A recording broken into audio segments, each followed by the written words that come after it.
بعضی از آدم‌ها از نظر ذاتی آدم‌های اصطلاحاً بددلی هستند. یک سری آدم‌ها هم تظاهر می‌کنن که غیرتمندن. یعنی سعی می‌کنن با کنترل کردن‌های بی‌مورد طرف مقابلشون رو محدود بکنن تا این حس رو به اون دختر القا بکنن که من آدم قدرتمند و غیرتمندی هستم. اما در حقیقت این اصلاً مربوط به اون غیرت یا اون تعصب نیست. این ذهن بیمارگونه اون مرده. به نام خدا، با درود و مهر. من رایا کاکاوند هستم، میزبان شما در کانال سیاه سفید خاکستری. در اینجا به بررسی متفاوتی از روابط عاطفی بین آدم ها میپردازیم. امیدوار هستم که مطالب کانال مفید فایده باشه و اگر اون رو دوست داشتید با عزیزانتون به اشتراک بگذارید. با سپاس و مهر. در ادامه مبحث گذشته ما راجع به امنیت صحبت کردیم، راجع به احساس علاقه‌مندی و راجع به ترس هامون. خب زمانی که ما اینها رو در کنار هم قرار میدیم، یک عنصر و یک چکیده ای از یک رابطه رو میتونیم در ذهن خودمون متصور بشیم که ممکنه این رابطه برای ما خوب باشه یا بد باشه. خب ما از ترس که صحبت میکنیم، گفتم راجع به ترس از دست دادنه، راجع به از دست دادن موقعیت یا اون آدم در رابطه است. خب میایم یه خورده مفصل‌تر و واضح‌تر صحبت میکنیم از این به بعد. ببینید وقتی یک دختر وارد یک رابطه با یک پسر میشه، اغلب مواقع موقعیت اجتماعی پسر برای دختر جذابیت‌های بیشتری رو به وجود میاره. خب طبیعتاً وقتی که ما با یک آدم موفق، آدم ثروتمند یا آدم مشهور وارد یک رابطه میشیم، دنبال این هستیم که از کنار اون بودن به چیزهایی برسیم که خودمون در زندگی نداشتیم یا تجربه نکردیم. خب این اتفاق در صورتی میفته که وقتی که یک دختر از نظر موقعیت اجتماعی لول پایینتری رو نسبت به پسر داشته باشه، طبیعتاً آدم‌هایی که جذب اون پسر میشن به مراتب بیشتره. توی این چرخه وقتی یک قرعه به نام یک دختر میفته و توسط اون پسر انتخاب میشه، ترجیح میده که اون رابطه رو حفظ بکنه و جایگاه خودش رو مستحکم بکنه. خب میترسه که جایگاهش رو از دست بده و با نفر بعدی جایگزین بشه. خیلی وقتا این دخترها درگیر آسیب‌هایی هستن که علاوه بر این که به خودشون آسیب میزنن، طرف مقابلشون رو هم تحت تاثیر قرار میدن. خب داشتن یک زندگی خوب، ایدئال و با امکانات برای همه آدم‌ها جذابه. اما صرف این که طرف مقابل شما ماشین خوب داشته باشه، موقعیت اجتماعی و مالی خوب داشته باشه یا در کدوم منطقه زندگی میکنه، قرار نیستش که شما رو از جایگاهی که دارید تکون بده. متاسفانه خیلی از آدم‌ها فکر میکنن که داشتن یک رابطه خوب با یک آدم پولدار به معنای موفقیت در داشتن خوشبختیه. لزوما اینطوری نیست. راجع به استثناءات من صحبت نمی‌کنم. اما اون چیزی که اغلب مواقع وجود داره این هستش که دختری که وارد یک رابطه با یک آدمی که از لول اجتماعی و اقتصادی از اون بالاتره میشه، دائما مورد تحقیر و توهین قرار میگیره.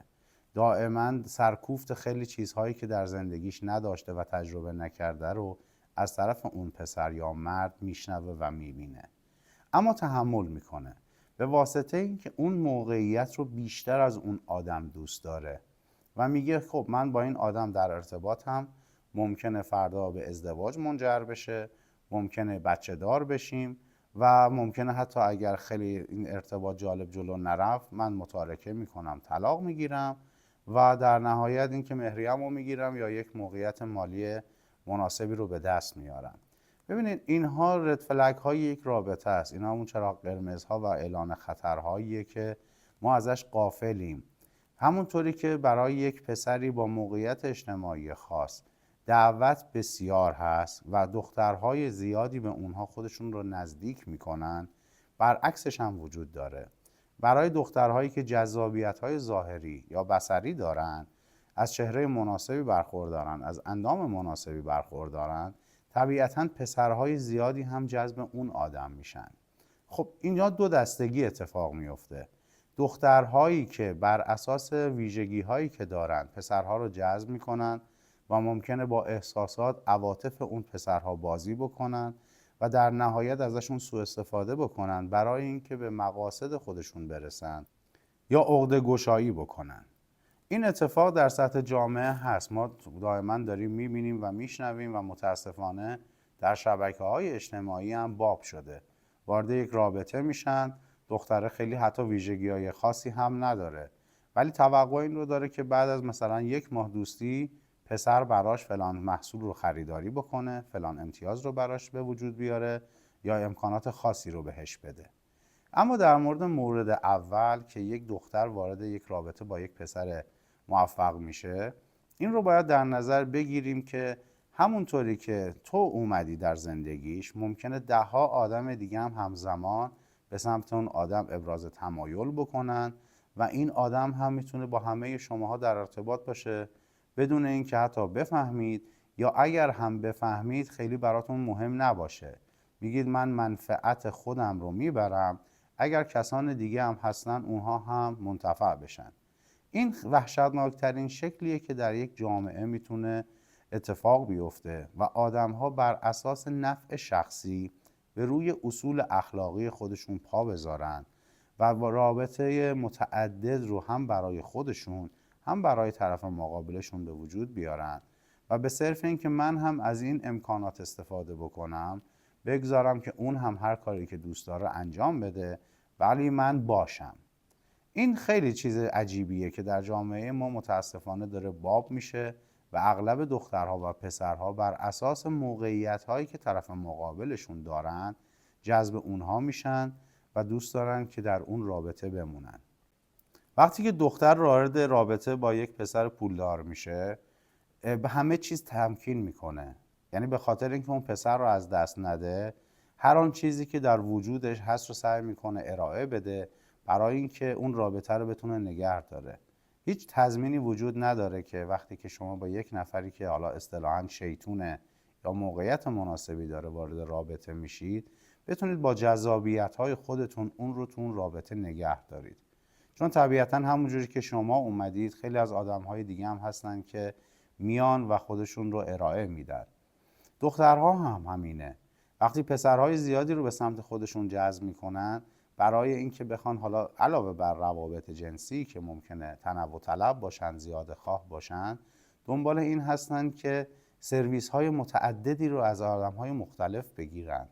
اون پسر با یک شور و اشتیاق بلند میشه، میاد وارد رابطه با شما میشه، سرویس های متعددی رو در اختیار شما قرار میده، هدایای بسیاری رو در حد بضاعت خودش برای شما تهیه میکنه، غافل از این که این دختر علاوه بر اون با چند نفر دیگه هم در ارتباطه.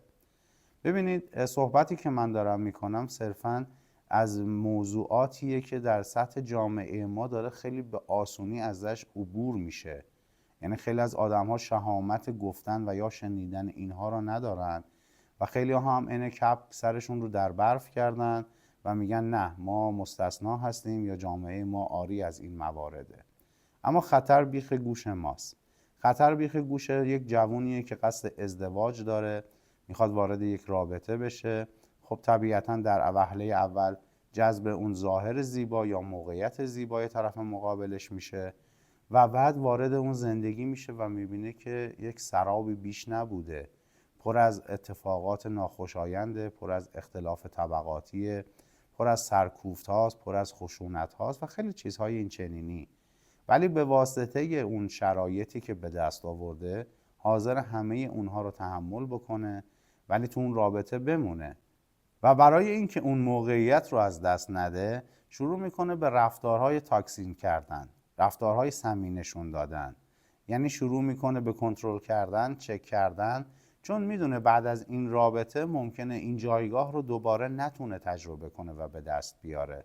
پس میگه من این پسر رو با هر شرایطی که داره یا این دختر رو با هر شرایطی که داره میپذیرم، فقط به صرف این که این آدم در کنار من باشه. از اون و رفتارهای کنترل کننده و شک‌هایی که یک مرد نسبت به زن داره. یعنی علاوه بر این که بعضی از آدم‌ها از نظر ذاتی آدم‌های اصطلاحاً بددلی هستن، آدم‌های شکاکی هستن، یک سری آدم‌ها هم تظاهر میکنن که غیرتمندن. یعنی سعی میکنن با کنترل کردن‌های بی‌مورد از نظر ظاهری، از نظر رفتاری، از نظر اجتماعی طرف مقابلشون رو محدود بکنن تا این حس رو به اون دختر القا بکنن که من آدم قدرتمند و غیرتمندی هستم.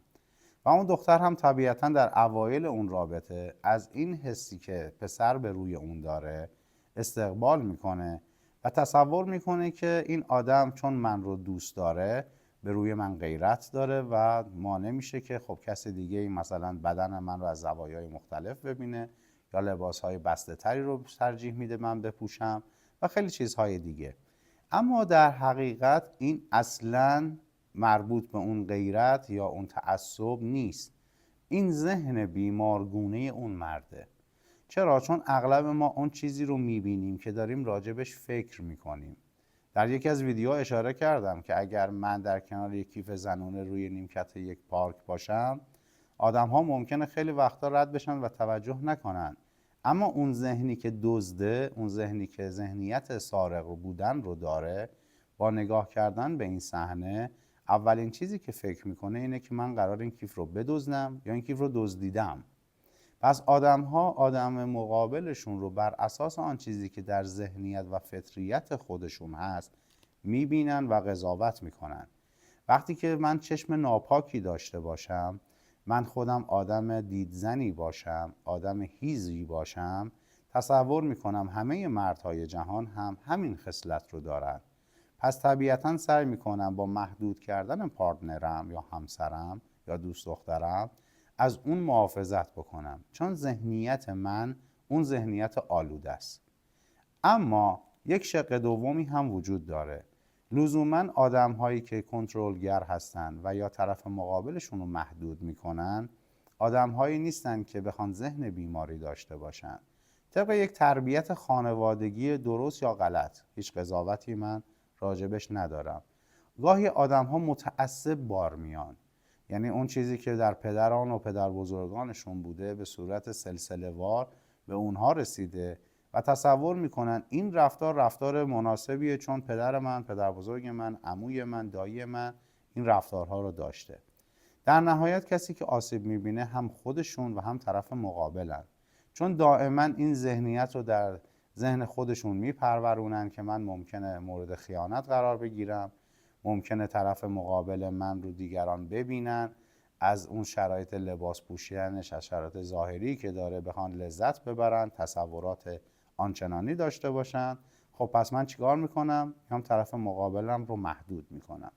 این محدودیت تا حدی پیش میره که بعد از یک مدتی میبینیم اون دختر دیگه در یک انزوای کامله، در یک زندان ناخواسته حبس شده و هیچ کاری از دستش بر نمیاد، چون محدود شده، چون قرار نیست اونجا بره اینجا بره، با اون آدم در ارتباط باشه، با این آدم در ارتباط باشه، اون لباسی که دوست داره رو بتونه بپوشه و خیلی چیزهای دیگه. از نوع مکابی که انجام میده تا نوع لباسی که میپوشه تا آدمی که باش در ارتباطه همه محدود میشه و پس از مدتی میبینه که دیگه اون آدمی که بوده نیست. ولی تن میده به تمام اون شرایط به واسطه اون موقعیتی که به دست آورده. یعنی حاضر همه چیز خودش رو فدای موقعیتی که به دست آورده بکنه. از طرف دیگه هم آدم‌هایی هستن که به شما هیچ اهمیتی نمیدن. یعنی شما وارد رابطه میشید با اون آدم به واسطه موقعیتی که داره، ولی از اونجایی که خود این آدم شخصی هستش که غیر از شما نفرات دیگه رو هم وارد زندگیش کرده، هیچ اهمیتی به شما نمیده و اصطلاحاً خودش رو انسان باز و انسان آوانگارد و بروز و روشنفکری میدونه و با این توجیه که من آدم معتدل و روشنفکری هستم خیلی اهمیتی به شما نمیده که چجوری میپوشید، چجوری رفتار میکنید و به کجا میرید و با چه کسانی در ارتباط هستید. خب ما باید تفاوت اینها رو مشخص بکنیم که چرا آدم ها اینجوری رفتار میکنن. کدوم یکیشون ما رو بر اساس نیازهاش در کنار خودش قرار داده، کدوم شخص به ما علاقه‌منده، کدوم شخص رو به روی ما تعصب و غیرت داره و کدوم شخص هستش که ما رو فقط برای اینکه در جاهایی که میره نمایش بده. یعنی شخصی رو میبینید که خیلی از نظر ظاهری شاید معمولی باشه ولی یه پارتنر بسیار خوش‌تیپ، خوش استایل و خوش قیافه داره.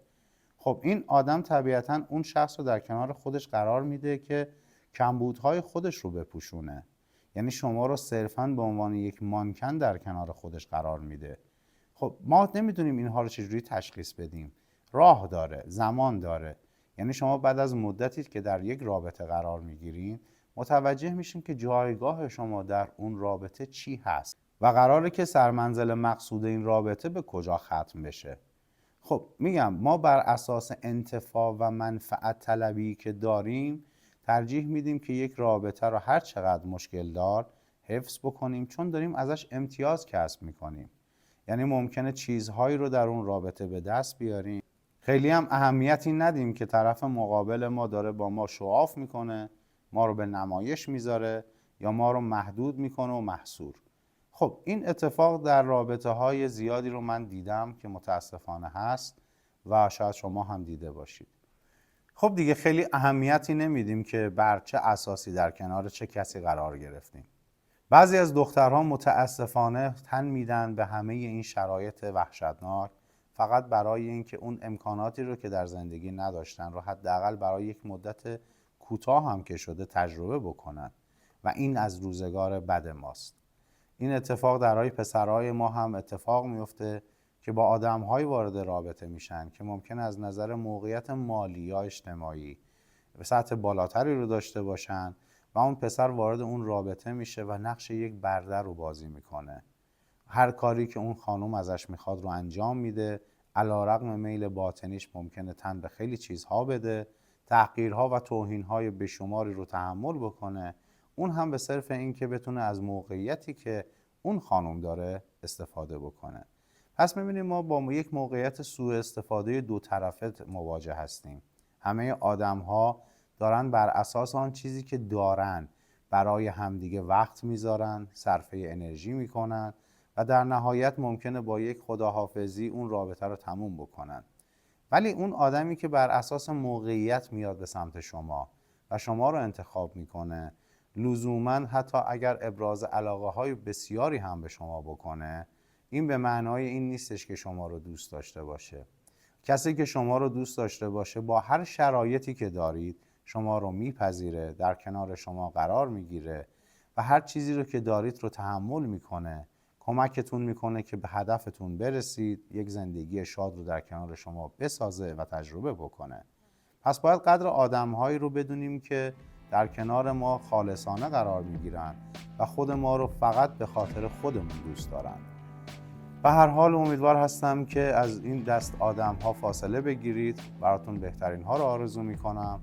اگر تا الان ما رو سابسکرایب نکردید محبت بکنید و سابسکرایب انجام بدید، زنگوله کنارش هم بزنید و با لایک و کامنت هم از ما حمایت بکنید. بهترین ها رو براتون آرزو مندم. شاد و پاینده و پیروز باشید.